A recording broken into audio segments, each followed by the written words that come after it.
Hola a todos y bienvenidos a un nuevo episodio de Charlas con Juan. Yo soy Juan Bernal, el CEO de GSS.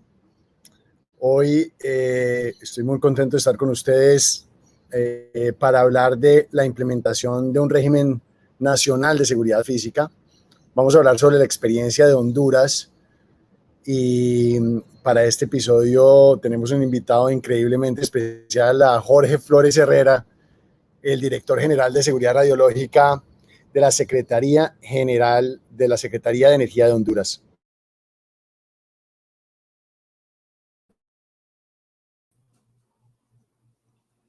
Hola, buenas tardes a todos. Mucho gusto. Gracias por la invitación. Para mí es un honor poder escucharles y poder compartir con ustedes en esta actividad tan Bienvenido, importante. Jorge Flores, a Charlas con Juan. Jorge, Hola, mucho gusto. Gracias a todos.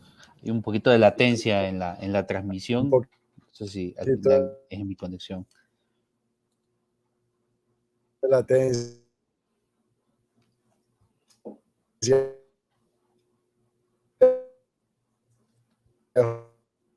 Jorge, ¿cómo estás?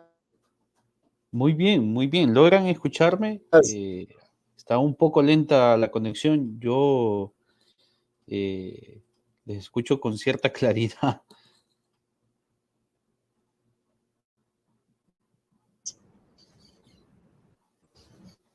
Bueno, sí. ¿Nos escuchas, Jorge? Ahora sí, con un Bueno, poquito más de claridad. ahora sí, bueno, perfecto. Felipe, Ahora sí. gracias Felipe por la ayuda, ya estamos con Jorge al aire. Ok, perfecto. Sí, está un poquito caída es su conexión, Juan, pero ya parece que estamos de vuelta. Gracias, Excelente. gracias Jorge. Gracias. Jorge, ¿cómo estás? Bienvenido a Charlas con Juan. Muy bien, nuevamente agradeciéndoles el espacio y bueno, queriendo conversar de muchos temas tan importantes en estos tópicos, ¿verdad? Que no son tan familiares, no son de discusión del diario, ¿verdad? Pero en la esfera de la seguridad, pues hay mucho que platicar. Claro, claro que sí. Bueno, siempre empezamos Charlas con Juan con un poco de información acerca de nuestro invitado para que nuestra audiencia te conozca. Cuéntanos un poquito de quién es Jorge Flores, dónde naciste, cómo llegaste a estar donde estás. Bueno, voy a tratar de resumirlo un poco porque sí. Bueno, yo me gradué de la Universidad Nacional, soy físico de profesión, uno de los muy pocos, casi que diría el único trabajando en el área de la regulación. Sí, La mayor parte de mis colegas se han dedicado a la docencia, investigación, cosas típicas de los físicos, ¿verdad? Yo, por ciertas circunstancias de la vida, incluso coincidencias, uno de mis maestros, pues, fue director general de energía, institución que desapareció, y bueno, era uno de los temas que se llevaba dentro de la institución, y de repente, pues, comenzó todo el tema de comenzar a trabajar en el tema de regulación de fuentes, me fui encargando del tema, y pues, aquí estoy 10 años después, como director de la autoridad reguladora, y sí ha sido un camino bastante largo en términos, digamos, de desarrollo profesional, de completar metas, así que pues me ha llevado un buen tiempo. Y nada, pues capitalino, hijo de dos personas que nacieron en el campo, que buscaron fortuna en la ciudad y pues lograron formar a sus 4 hijos como profesionales, y yo pues soy el mayor, y el resto de mis hermanos todos ingenieros, que no tienen nada que ver en el área, ¿verdad? Ni conocen absolutamente de lo que nosotros nos toca batallar al diario con el uso de fuentes de radiación. Uno revisa la información sobre estos marcos reglamentarios de tu país y pues ya puedes saber más o menos cuáles son las prácticas más comunes. Eh, pero pues queremos aprovechar esta oportunidad de tenerte acá para que nos cuentes un poquito acerca de este desarrollo de la tecnología asociada a los materiales radiactivos en tu país. Cuéntanos un poquito de este desarrollo. Bien, ha tomado un tiempo, digamos, querer por parte, bueno, más que todo a nivel personal y también a nivel profesional y sobre todo institucional, ¿verdad? Conocer cómo fue que se fue dando el tema de los usos de las radiaciones en Honduras, pues toda la historia, como en la mayor parte de los países de Latinoamérica, comienza con las aplicaciones médicas. En Honduras se comenzaron en el área de la braquiterapia y radioterapia, se fueron trayendo algunos equipos, pequeñas fuentes para aplicaciones allá entre el año 60 y 80. Hay varias fuentes que logramos retirar hace poco. Y de ahí el sector médico es el que más ha hecho uso de la energía atómica, ¿verdad? Y de a poco pues la industria ha ido incorporando estos materiales en distintos procesos con el desarrollo tecnológico y con la apertura también que ha tenido el país a la inversión extranjera. Así que en general el área que más nos ocupa y donde tenemos más licenciatarios es en el área médica, porque es pues donde más se ha desarrollado, donde más se hace uso de la radiación, y ahí pues es donde también nos hemos encontrado los problemas comunes, ¿verdad? Con el tema de la seguridad, porque también hay un componente muy fuerte en la parte tecnológica, ¿verdad? Que hay que trabajar, pero también se ha ido compaginando esto con la seguridad física y hemos ido trabajando con ellos de la mano. Y bueno, ha sido un reto tratar también de hacer entender a nivel de usuarios cómo se complementan, no es que ambas filosofías de seguridad son indistintas una a la otra. Claro. Y ahí, yo sé que has estado desde el principio, desde la génesis, Sí. en la autoridad regulatoria de tu país, y fuiste parte del equipo que redactó la ley sobre actividades nucleares y seguridad radiológica. Cuéntanos sobre este proceso y las dificultades y retos más importantes que enfrentaron. Bueno, hay mucho que contar ahí, ¿verdad? Cuando yo inicio como, digamos, los primeros pininos como regulador, me encuentro con un marco regulador únicamente en pañales, es decir, en pleno proceso de aprobación, proceso que estaba, digamos, planteándose posponerlo o evitarlo. Habían muchos tabús en relación al uso de la tecnología. Y bueno, comenzamos con un proyecto bastante pequeño, sencillo, en términos de marco legal, me refiero a la ley. Batallamos mucho, y una de las particularidades, y bueno, que no omito mencionar la verdad, es que cuando se dio la discusión a nivel del Congreso, se turnó este proyecto a una de las comisiones que tenía más experiencia aprobando proyectos legislativos, y curiosamente fue la Comisión de Agricultura. Y algunos dirán, bueno, ¿qué tiene que ver la agricultura, verdad, con la aplicación de radiaciones? Sin embargo, Sí. había un cuerpo de abogados con bastante experiencia, y es que también uno debe comprender que en el contexto legislativo, durante las discusiones, hay ciertas particularidades, ¿verdad? Y elementos que intervienen en esas discusiones donde muchos congresistas, porque son de infinidad de profesiones, ¿verdad? Y principios también profesionales que conocen de distintas áreas, algunos manifestaban muchas curiosidades. Cuando se turnó este proyecto a esta comisión, se nos dijo, no están trabajando con una comisión que no conozca sobre cómo se presentan los proyectos. Quizás ustedes deben empapar mucho, y fue un proceso bastante interesante porque nos tocó trabajar bastante con ellos, hacerles entender cuáles eran las bondades del proyecto, qué beneficios buscaba Honduras. Al principio todo el mundo entendía, bueno, Honduras no va a desarrollar más nucleares, ¿verdad? Y realmente es lo primero en lo que piensan los congresistas. Pero luego de que se dio la idea, sí, eso es lo primero que se les viene a la mente. Claro, eso es lo que piensa todo el mundo. Sí, ¿de dónde va a sacar el uranio de Honduras, verdad? ¿Y qué, nos vamos a poner en guerra con Estados Unidos? ¿Somos aliados? ¿Cómo está la cosa, verdad?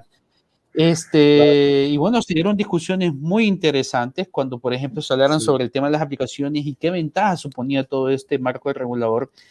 Y ellos, pues, con mucha anuencia, dijeron, no, vamos adelante, necesitamos algo así, porque eso nos abre, no solo nos pone en perspectiva de que somos un país que estamos tratando de regular y generar herramientas para el uso de distintas alternativas tecnológicas, ¿verdad? Y dando apertura a nuevos desarrollos científicos, sino que también queremos, ¿cómo se llama?, dar un paso más adelante, que la sociedad se abra a una tecnología que quizás no conoce, que quizás la ha satanizado, que lo único que le ha llegado de información es a través de las películas, Y bueno, se dio el proceso. Estoy contando de particularidades muy puntuales y que fueron señaladas, ¿verdad?, dentro de las discusiones, pero hubieron preguntas muy importantes, por ejemplo, en la esfera ambiental, cómo se trabajaba el tema de las contaminaciones y todo eso.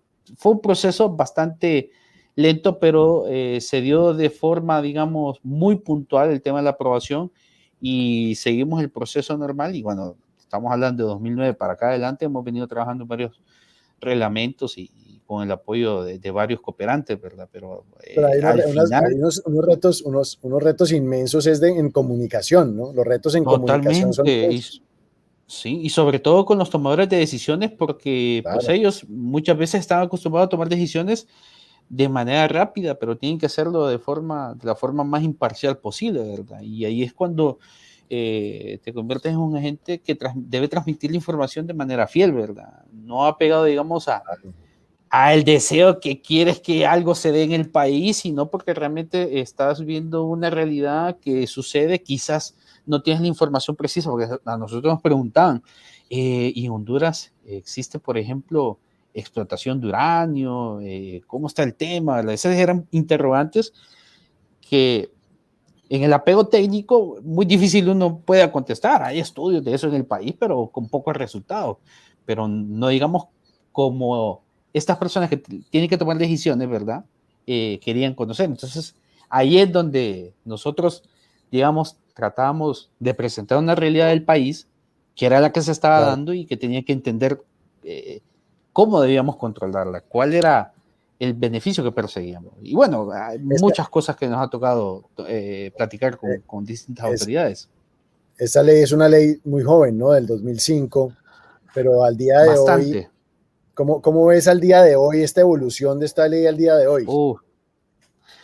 Bueno, yo creería, ¿verdad?, que en mi experiencia y en función de cómo la hemos ido aplicando, considero que es necesario hacer un examen, una actualización. Es un marco regulador, digamos, bastante sencillo, en el sentido de que es una ley que contiene pocos elementos, establece principios, las orientaciones apegadas a las orientaciones que da el Organismo Internacional de Energía Atómica, pero sí, yo considero que hay algunos elementos que hay que actualizar. De hecho, el marco regulador, estamos trabajando en hacer una actualización. Sabemos que no va a ser un proceso inmediato, ¿verdad? Porque el tema de reformas de reglamentos toma su tiempo, hay que tomar varias decisiones y el proceso de transición y comunicación con los regulados es un tema. Antes, en el país, digamos, y lo digo, digamos, por también el contexto de cómo las redes sociales y los medios de comunicación han impactado todo el tema de la información, pues antes la gente aceptaba las regulaciones de parte de la gente que las creaba, ¿verdad? Y no necesariamente podríamos decir de que eran las mejores decisiones. Ahora la gente está más informada, tiene acceso a más información. Y nos hemos encontrado en procesos de divulgación donde, por ejemplo, nos dicen, ¿a ustedes les hizo falta pensar en tal cosa? ¿O se les quedó al margen tal detalle? ¿O qué sucedería si tal cosa? Y ahí es donde se da cuenta uno de que tal vez no es que el usuario esté completamente formado, tenga una cultura, digamos, lo más amplio, o sea, que tenga conocimiento amplio, sino que tiene cada vez más acceso a información. Y es cierto. Viendo esa perspectiva, nosotros tratamos de ser, digamos, de buscar la mayor cantidad de fuentes y apoyarnos con la gente que más sabe. Pues nosotros somos conscientes de que, y digo nosotros, pues el grupo de trabajo que estamos aquí, nos ha tocado aprender, y aprender desde que creemos que no sabe hasta que sabe muchísimo, ¿verdad? Y ese ha sido un proceso que ahora tiene esa particularidad, el tema del acceso a la información. Ustedes son miembros del Organismo Internacional de Energía Atómica desde el 2003, ¿no? Cuéntanos, Sí, correcto. ¿Cómo ha sido esa experiencia dentro de este contexto internacional y esta membresía que ha implicado en esta evolución? Bastante. Yo diría que, digamos, que dentro del proceso ellos han sido como nuestros padrinos, ¿verdad? Y lo digo, voy a hablar, digamos, algo un poquito desde el contexto personal. Yo creo que muchos colegas en la región han tenido la oportunidad de conocer a muchos oficiales técnicos, a muchos consultores, ¿verdad? Distintas personas, pero siempre me he encontrado el comentario de que nosotros hemos tenido la oportunidad de tener la mayor cantidad de oficiales visitando, porque nosotros nos ha tocado atacar la mayor cantidad de problemas, o sea, todos los problemas juntos y con una sola persona, como sucede al inicio, ¿verdad? Cuando era solo tu servidor, ¿verdad? Entonces me tocó a mí conocer a muchas personas, ¿verdad? A mí me tocaba, digamos, desde el tema de gestión de residuos hasta hablar guías orientativas en exposición médica. Entonces, una de las bondades que ha tenido el país es que ha tenido un roce, digamos, con una gran cantidad de personas, de expertas escogidas por parte del organismo, y esa experiencia ha ayudado muchísimo, nos ha ayudado, digamos, a tener contacto con estos agentes que transmiten la información, y sobre todo el apoyo técnico que ha sido, no diría, digamos, que muy focalizado, porque cuando hablamos de seguridad siempre salen muchas cosas, pero hemos ido aprendiendo también a buscar y tener herramientas para ir identificando puntualmente nuestros problemas, y ahora nos hemos encontrado, digamos, con situaciones que no nos imaginábamos regular antes. O sea, antes nos preocupábamos que si el rayos X daba bien el disparo, ¿verdad? Ahora temas como, por ejemplo, tener criterios sobre decidir una tecnología para la medición de dosis externa, nos ha tocado sentarnos y examinar ese tipo de cosas. O sea, vamos de menor a mayor, ¿verdad? En la complejidad.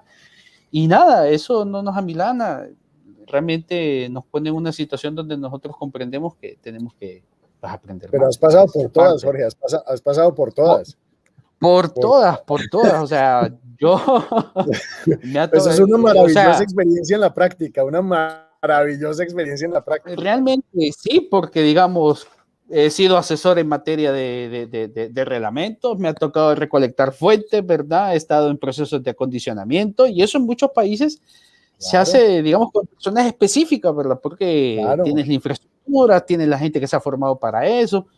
O sea, yo no, me topo sin saber casi nada, ¿verdad? De muchas cosas, ¿verdad? Aprender de los mismos oficiales, de los expertos, y ver la experiencia en vivo, ver cómo funciona todo el tema, ¿verdad? Entonces ahí es donde yo, pues digamos, como ventaja para el país, me ha tocado estar en todas esas situaciones, o sea, simulacros de emergencia, que digo, bueno, buenísimo.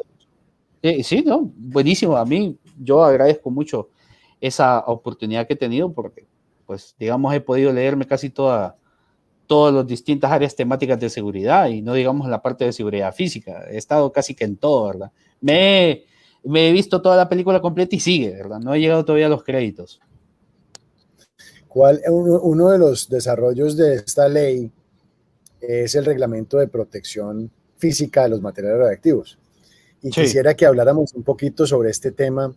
¿Por qué? ¿Cuál es la motivación de este reglamento? ¿Cómo nace? Es de los primeros reglamentos de seguridad física de la región, ¿no? Correcto. ¿Cómo nace? ¿Cuál fue la motivación detrás de esto? Bueno, nosotros, digamos, el antecedente hondureño,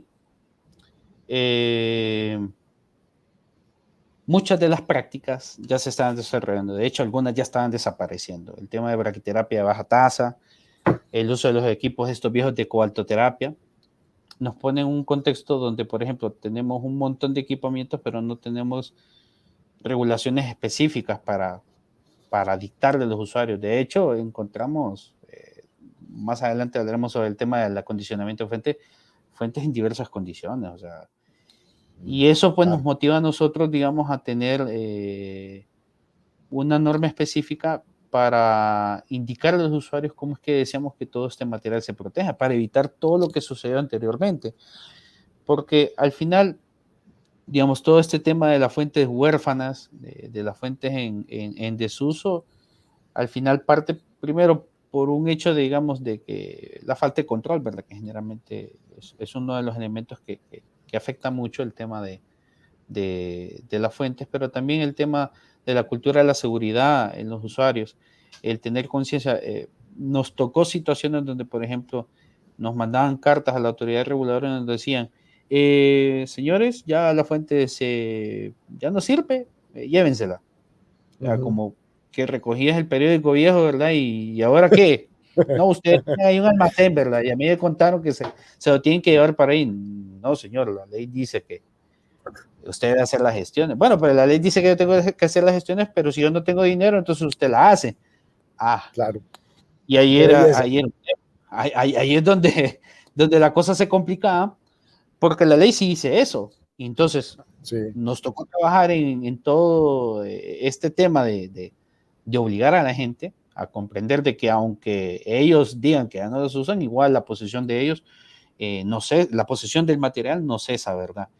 Y el tema de la seguridad física, pues, mucha gente decía, bueno, ¿y para qué voy a proteger una fuente? Si eso la gente sabe que se puede matar. Bueno, usted cree que todo el mundo sabe que se puede matar con una fuente, ¿verdad? Pero alguien que no conoce sobre material reactivo, va, lo toma. Y ejemplos de eso tenemos miles, ¿verdad? Accidentes que han ocurrido en Latinoamérica, en Europa. Y eso era lo que precisamente nosotros queríamos evitar. Sobre todo el tema de que la desinformación es un enemigo que se vuelve, digamos, una arma mortal cuando el impacto psicológico de estas situaciones, ¿verdad?, puede dañar, digamos, lo que la gente percibe en material reactivo. Yo, por ejemplo, aquí en Honduras no me puedo imaginar qué puede suceder. Encontrar una pequeña fuente de referencia, ¿verdad?, y que la gente crea que es un material que ha sido dejado ahí y nos vamos a morir, ¿verdad? Y llegó el fin del mundo. O sea, coronavirus y fuente reactiva, muerte total, ¿verdad? Entonces hay muchas cosas que nosotros hemos ido previendo, ¿verdad? Y trabajando de manera de, primero, informar también a la población, generar documentos, que eso ha sido un trabajo bastante complejo, ¿verdad? El tema de qué información compartir y el tema de la seguridad física de fuentes, que eso es otro elemento que también intervienen los usuarios. Bueno, hay otros países que gestionan las fuentes, pero al final demandan al licenciatario, ¿no? Al usuario. Y fíjate que aquí hay varias cosas que discutir. De hecho, recién la semana pasada estuvimos en una reunión sobre el tema de seguridad física y tocábamos el tema de la garantía bancaria, ¿verdad? Eso es interesantísimo. Eso es un tema, porque, por ejemplo, en el país eso se ofrece como un producto, pero es un producto que solo se ofrece para determinadas situaciones. Entonces, el banco les termina diciendo a los usuarios, ¿cómo yo te puedo ofrecer una garantía bancaria por algo que yo no sé ni siquiera cómo lo protejo o qué es? Es complejo, es bien complejo. Es complejo, y entonces ahí es un tema porque nosotros también nos hemos topado con situaciones donde la regulación crea instancias que la infraestructura o la situación del país, digamos, prevé que se van a crear a futuro, pero quizás no existen, ¿verdad? Y bueno, ahí es donde ¿Cuál crees? Uh-huh. Perdóname. ¿Cuál es que Adelante. Sí, ¿cuál crees que era, en tu experiencia, cuál crees que es la mejor manera de concientizar a los usuarios acerca de la necesidad de un régimen de seguridad física? O sea, que entienda que es necesario, ¿cierto? ¿Cuál es la mejor manera de crear esa cultura, Jorge? Menuda pregunta, porque eso yo lo percibo casi que es como el tema de la educación sexual. Sí. Exactamente. Sí, exactamente. Todo el mundo sabe que tiene que aprender algo, es un conocimiento que se necesita adquirirse, ¿verdad? Pero hay muchas cosas, ¿verdad?, que la gente debe aprender desde el contexto de su instalación. Claro. Y si la gente no percibe desde su instalación cuáles son los peligros, muy poco puedes impactar. ¿Qué decíamos nosotros? En 2017 nos lanzamos íbamos a los distintos departamentos del país y nos sentábamos con los operarios y les decíamos, háblenos qué cosa. Y bueno, multiplicidad de problemas, que los equipos aquí, las fuentes se quedaban así. Y nosotros pues decíamos, bueno, ustedes perciben eso, las soluciones son estas, ¿verdad?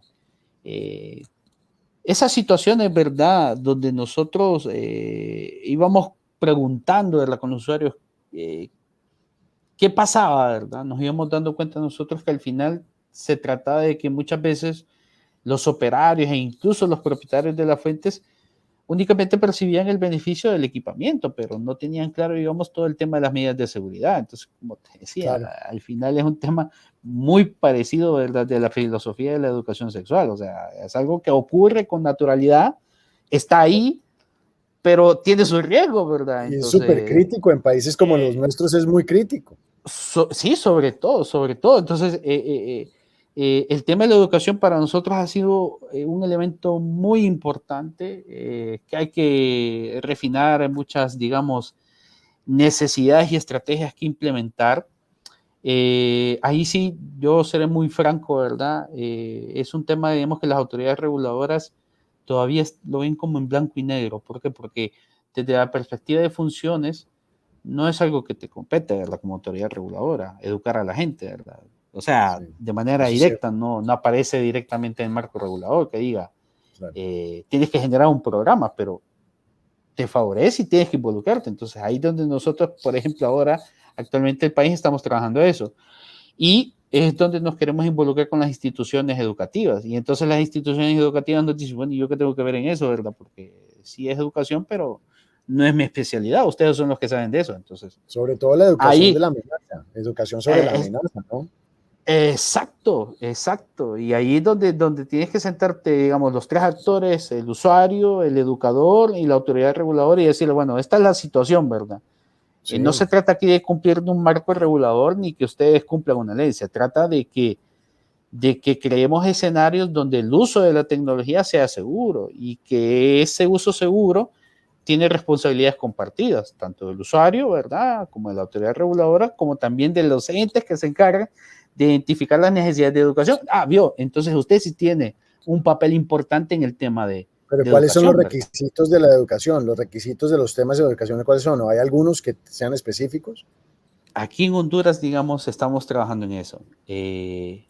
Por ahora, digamos, en el tema de educación, eh, lo digo desde la perspectiva de la regulación, aquí únicamente se pide, digamos, una formación que no se especifica en qué elementos debe ser, y ese es ahí un Claro, problema que tenemos que desarrollar más regulaciones para operadores y para OPR, y hasta ahí se limita. Entonces, como he venido diciendo, en la medida que la regulación va evolucionando, que los usuarios se van empapando más y bueno, dicen, a mí me están pidiendo que yo me tengo que educar en cierto tema, pero ¿cuáles son los temas? ¿Cuántas horas claro. debo cumplir? ¿Qué tipo de formación? Ahí es donde la regulación va evolucionando y te vas dando cuenta que el usuario entonces viene de nuevo a uno y dice, ustedes me exigen cosas que yo no sé cómo cumplir, ahora ustedes díganme cómo hacerlo. Y bueno, cuando hablo de actualización es precisamente hacia donde yo apunto, ¿verdad? Que la regulación debe actualizarse, ¿verdad? Y ahí es donde esos nuevos contextos, esos nuevos escenarios, esos nuevos riesgos, ¿verdad? Esas nuevas medidas de seguridad deben incorporarse, ¿verdad? Uno le habla, por ejemplo, al usuario y le dice, usted tiene que tener un régimen de seguridad física aplicado a su fuente. Sí, no ¿Qué es más. eso? O sea, yo ya me hago un papel, ¿ok? O me copio algo de algún lado. No, es un conjunto de medidas que sumadas a la seguridad tecnológica usted debe implementar en su instalación. Entonces, Bueno, de a pues poco uno, en esa misma línea está el tema del responsable por la seguridad física, correcto, ¿cierto? Y en tu sí. opinión, ¿cuáles deberían ser las calificaciones de esta figura? Lo primero, obviamente, conocer la instalación y qué es lo que se hace ahí. Ok, Nosotros vale. en nuestra experiencia en el país, generalmente esa persona, esa responsabilidad se la asignamos. O sea, el equivalente del oficial de seguridad física es una función que asume el oficial de protección radiológica. Nuestro modelo de regulación es del tipo prescriptivo, es decir, nosotros en función del tipo de instalación y la complejidad vamos imponiendo medidas. Ujú, Me refiero, digamos, la licencia para los usuarios tiene determinadas lineamientos que se ajustan a sus circunstancias. claro. ¿Por qué? Porque nosotros no podemos utilizar el modelo por desempeño porque nos hace falta un montón de reglamentos y guías técnicas. Entonces ahí es donde, digamos, con las instalaciones los vamos empapando qué es lo que se quiere lograr, ¿verdad? Y vamos definiendo, orientándole, ¿verdad?, de quiénes son esas personas que deben aportar. Hoy por hoy es bien difícil, digamos, Honduras tiene en este tema muy particularmente un escaso número de profesionales que conocen del Sí, tema. De hecho, me, me, no me da miedo decirlo, ¿verdad? Pero muchas instituciones, y yo creo que pasa en algunos países en Latinoamérica, comparten profesionales. Es decir, Claro. Tenemos situaciones, Hay por muchos. ejemplo, donde un hospital público tiene el mismo físico médico que tiene otra clínica privada, que en la Claro, mañana sí va es. al hospital público y Claro. está en la tarde en la entidad Es- privada, ¿verdad? Y Eso hace pasa la en toda misma. la región. En toda la región pasa. Exacto, y muchas veces hace la misma función, ¿verdad? Del OPR. Eso lo hemos Claro. ido segregando, digamos, particularmente con los servicios de terapia, hemos logrado definir de que el físico médico es una persona que hace una función y el OPR hace otra, y que no puede cargarle al físico médico funciones que son delicadas, pues que requieren un tiempo para manejarlas. Pero eso ha costado, no es que les damos un papel hoy, ¿verdad? Cumplan esto, ¿verdad? Porque ellos generalmente me dicen, bueno, ¿yo de dónde he hecho mano? O sea, usted me está Pero en pidiendo Honduras recae, en Honduras recae la responsabilidad de la seguridad física sobre el OPR, ¿cierto? la parte operativa, pero La la parte operativa. responsabilidad legal es totalmente Claro. del representante legal de la empresa. Nosotros, a nivel de regulación, lo que exigimos es una delegación de responsabilidades, pero Claro. la misma reglamentación dice que eso es responsabilidad total del dueño del negocio, o sea, Sí, del responsable el legal titular de de la toda la empresa. institución. Sí, así Claro. lo manejamos. ¿Y la norma también especifica algunos temas sobre transporte, Jorge, o no? En el tema de transporte, nosotros, digamos, la opción que tomamos fue tomar la versión del año 1995, si no me equivoco, del Reglamento de Ujú. Transporte Seguro de Materiales Radiactivos. Claro. Ahí, pues, nuestra experiencia, digamos, cuando nosotros estamos autorizando especialmente temas de importación, es que los usuarios nos presenten a nosotros un plan de transporte, y ese plan de transporte pues incluye distintos elementos, ¿verdad? El tema de la clasificación del bulto. Generalmente a nosotros solo nos toca recibir los bultos tal cual se bajan del avión, porque la única vía por medio de la cual recibimos fuentes radiactivas a través de la vía aérea, ¿verdad? Vía marítima, pues muy poco Muy ocurrió. De poco. hecho, Muy podría poco, decir sí. que casi cero, ¿verdad? En el tiempo que tengo trabajando. Y lo digo cero, ¿verdad? No porque crea yo que se me ha filtrado una fuente por ahí, sino porque como opción logística no es viable para los usuarios. O sea, Sí, generalmente trabajan con sí, tiempos sí. muy apretados y para el tema de medicina nuclear no puedes darte el lujo de poner un contenedor, ¿verdad? De yodo en un barco porque lo que va a llegar solo es la lata, ¿verdad? Con líquido, con el yodo. Claro. Pero bueno, ahí lo que nosotros hemos trabajado es que con los usuarios nos presenta un plan de transporte. Ese plan de transporte incluye los elementos regulatorios para la parte de transporte, pero también le solicitamos, digamos, un plan de seguridad física. Sí. Les obligamos a que transite por una sola ruta, ¿verdad? Que informen a las autoridades, por ejemplo, al cuerpo de bomberos, porque están transportando material peligroso en vías públicas, y también a las autoridades policiales de que estén al tanto de que va en tal fecha, ¿verdad?, a ocurrir tal transporte, ¿verdad?, bajo tales características. A la fecha, hemos tenido pequeños incidentes que tienen que ver, por ejemplo, con fuentes que quizás no tienen un permiso de importación y llegan a la aduana, estas terminan devolviéndose al país de origen, y nunca hemos tenido un incidente porque nos roban una fuente, no ha Gracias a ocurrido. Dios. Sí, Ujú. gracias a Dios, ¿verdad? No me quiero imaginar cómo es que pueda suceder en el país, ¿verdad? Y sobre todo en el contexto nacional, en el sentido de que la gente no está, mi percepción, ¿verdad? Quizás esté equivocado y ojalá así sea, no esté muy preparada para percibir qué peligro puede acarrear que se pierda un material. Claro, Obviamente, claro. yo conozco la magnitud de actividades que se mueven a través de la carretera, ¿verdad? Pero no es lo mismo que yo lo sepa que lo sepa el público, ¿verdad?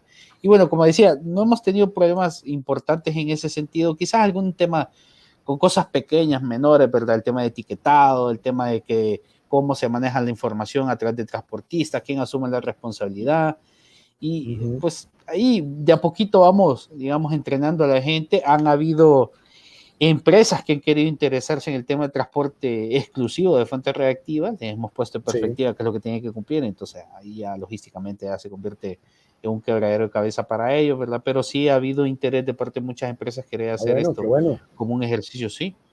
Qué bueno. Y dentro de los procesos que haces de inspección o autorización, ¿tú evalúas los requisitos de seguridad física aparte de los de seguridad radiológica o haces solamente una inspección conjunta? ¿Cómo lo manejas?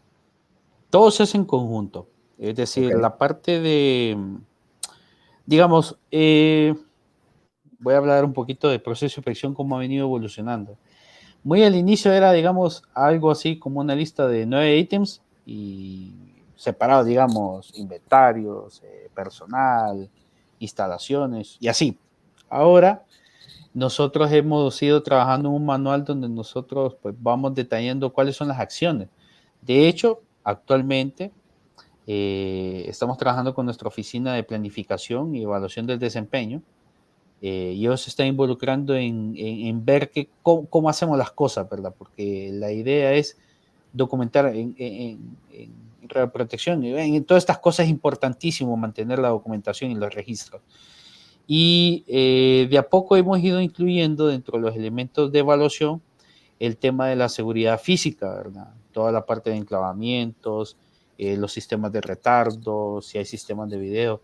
Pero digamos, a nivel de inspector, eso ha sido también una evolución, porque el inspector, muy al inicio, ¿verdad? Estoy hablando del analista, cómo se le ha ido entrenando, muy al inicio, pues solo nos enfocamos en la parte de seguridad tecnológica. Ahora hemos ido incluyendo esos elementos de seguridad física, para que lo tenga presente el inspector. Entonces, ha Pero, sido una evolución bastante, pero perdón, eh, pero perdón, sí, lo has incluido, ¿por qué? Porque reconoces las interfaces entre la seguridad física y la protección radiológica, so, entonces estás metiendo. sí, sobre todo eso, pues porque hemos ido, digamos, nosotros periódicamente tenemos discusiones sobre nuestro desempeño. Es un proceso Claro, de autocrítica que nos hacemos. Quisiéramos, ¿verdad? En el buen sentido de la autocrítica, poder hacerlo de forma seguida, pero hemos ido detectando algunas cosas que, digamos, eh, tenemos que ir viendo, ¿verdad? Y documentando, ¿sí? Porque hemos sido muy claros que una cosa es, digamos, lo que las recomendaciones internacionales dictan y otra cosa es lo que en el contexto nacional se puede hacer, ¿verdad? claro, total. Ahora, sobre todo con el contexto de la pandemia, es muy difícil, digamos, desarrollar una inspección con la facilidad como se podía hacer antes, ¿verdad?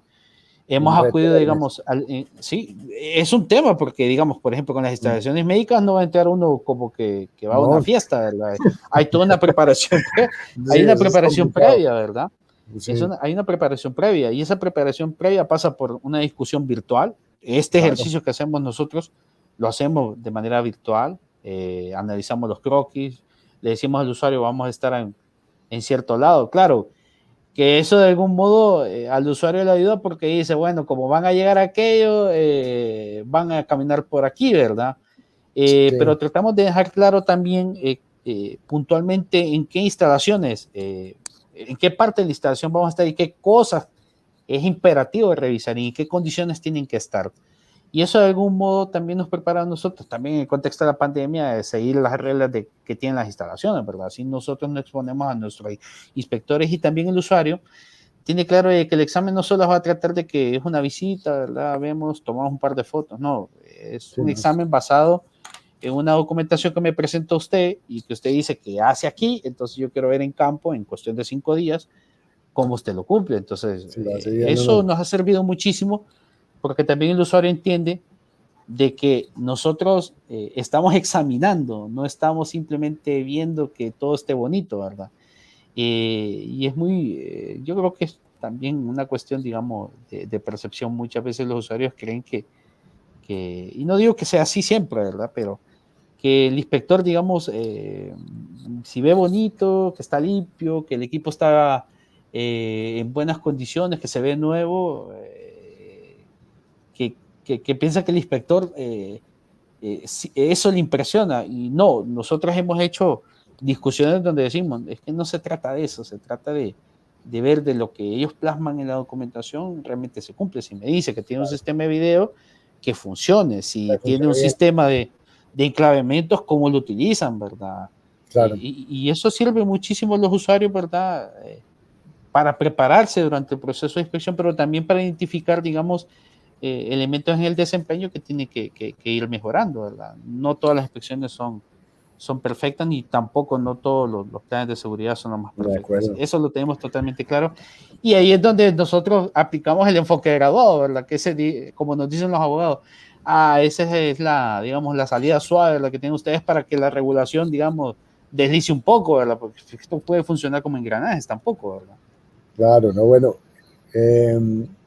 Jorge, estamos llegando al final de nuestro episodio, se nos está acabando el tiempo, pero ha sido fascinante escuchar esta experiencia de Honduras Sí. con esta ley y después con este reglamento. Así como para finalizar, ¿tú crees que Honduras está, digamos, en el camino a una regulación, a un reglamento fuerte de seguridad física? ¿Crees que la evolución va en el camino correcto de esa concientización de la amenaza y de que los usuarios empiecen a entender y fortalecer este reglamento? ¿Crees que vamos para allá? Yo digo que sí. Y no lo digo porque yo sea jefe, pues está obligado, el jefe de la autoridad reguladora y está obligado a decir que todo está bien. Hemos visto una evolución en el sentido positivo. Los usuarios son conscientes de que las tecnologías van cambiando. Sí. Y que ese cambio de la tecnología, ¿verdad? Cada vez requiere de parte de ellos mayor entrenamiento. Sí. Pero ese entrenamiento, ¿verdad?, que reciben muchas veces de los mismos fabricantes, siempre los termina llevando al mismo lugar. Hay que identificar peligros, el equipo no puede, lo lleva hasta esta situación, ¿verdad? Lo que antes no podía hacer con el otro equipo, ahora sí lo puede hacer, pero lo pone en esta situación. Claro. Y en la medida de que eso ha ido ocurriendo en la evolución, también nosotros hemos ido teniendo más contacto. La experiencia que yo, digamos, en resumen puedo dar es que el contacto con el usuario es importante. No podemos estar, digamos, alejados de ellos, tenemos que comprender su contexto. Sabemos que tampoco estamos, digamos, en un país donde los recursos sobran. Muchas cosas se hacen con ciertas limitaciones, incluso para el inversor privado, ¿verdad? Tiene limitaciones tecnológicas.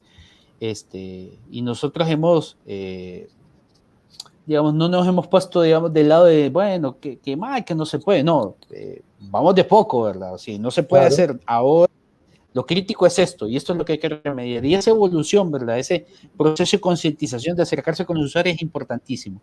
Es lo más, sí, es paso a paso. Es la única manera, es paso a paso. Es paso a paso, es paso a paso. Es como, al final, en resumen, es como educar a los hijos, ¿verdad? No Total. Leen desde el inicio. De a poco van comprendiendo, ¿verdad? Y ahí es donde nosotros nos hemos llamado en ese acercamiento, irles haciendo entender del por qué. Me he topado con casos donde dicen, no, pues ese equipo ni produce radiación, si eso es de última generación. Bueno, pero eso me lo dice a mí. ¿Qué tal le aparece su secretaria diciendo, me dio cáncer de mama y es el equipo? ¿Cómo usted le demuestra que su equipo, que dice que tiene poca radiación, efectivamente no lo hace, ¿verdad? Y ahí es donde la gente, nosotros, digamos, vamos poniéndoles casos y situaciones para que ellos vayan comprendiendo en el contexto de su instalación qué cosas pueden suceder. Y eso nos ha servido muchísimo, ¿verdad? Pero, como digo, es un proceso de interacción que pasa por reuniones, talleres con la gente, reuniones, conversaciones con ellos, visitar sus instalaciones. Muchas veces esa iniciativa tenemos que tener nosotros y esa evolución no ocurre si nosotros no la propiciamos. Pero, en resumen, con lo que me preguntaba, yo siento que sí vamos por buen camino y la gente va comprendiendo cada vez más la importancia de la tecnología, el papel que tiene, ¿verdad?, para el desarrollo tecnológico y sobre todo qué riesgos implica y que hay un balance para ello, ¿verdad? Y que ese balance les compete primordialmente a ellos mantenerlo. Pues fabuloso ese enfoque y ese énfasis que pones en la educación. Yo creo que es una de las, importantísimo. De las grandes llaves para que todo funcione. Jorge, gracias. Gracias por tu tiempo, gracias por compartir estas experiencias con nosotros de primera mano, que nos han servido mucho para entender cómo evoluciona una ley, un reglamento y un equipo trabajando a diario para fortalecer esta parte de la seguridad física en Honduras. Gracias por estar con nosotros y me tomaré un café contigo pronto allá en Honduras. Espero que sea pronto, Juan. Gracias. Yo me quedo con el deseo de que esto pueda continuar, ¿verdad? Pero bueno, todo tiene su tiempo y su límite, ¿verdad? Claro que sí. Y nada, a mí me encanta conversar de estos temas. Es en mi día a día. No Sí, vivo con total. la radiación, ¿verdad? Pero es parte de mi vida. Crezco con ella. Todos los días estoy discutiendo este tipo de cosas, ¿verdad? Y nada, es un tema que a mí me apasiona muchísimo y como mencionaba, el tema de la educación es importantísimo. Importantísimo. Sí, mientras más sabemos, mucho mejor, ¿verdad? Más, la discusión se vuelve más poderosa, tiene mayor poder de cambio y yo creo que es el primer elemento a cambiar. Y nada, nuevamente agradecerles a ustedes, ¿verdad? La oportunidad de poder platicar ante el auditorio y nada, nosotros también estamos a la disposición de ustedes para atender cualquier otra consulta y contarles toda nuestra experiencia, a pesar de que somos un país relativamente joven en este tema, ¿verdad? Y quizás no tengamos mucha experiencia como muchos otros, pero sí tenemos muchas cosas que contarles y cosas que Han hemos pasado hecho por y todas, como te digo. transformaciones que hemos hecho, sí. Gracias, Jorge. Gracias y nos vemos pronto. Gracias, Juan. Un gusto. Que estén bien. Saludos a todos. Cuídate bien. Gracias, gracias. Igualmente. Bueno, una maravillosa experiencia de Honduras en esta evolución hacia un reglamento fuerte de seguridad física. Les recuerdo visitar nuestro portal de isótopo.org para más información sobre la seguridad física de los materiales radioactivos. Ahí encuentran las charlas, encuentran las entrevistas, todo lo que hemos hecho. La próxima semana les tenemos una charla bien interesante acerca del diseño y la operación de almacenes centralizados de desechos radiactivos. Nuestro invitado se los voy a dejar como una sorpresa, pero los invito a participar la próxima semana. Gracias y buenas tardes.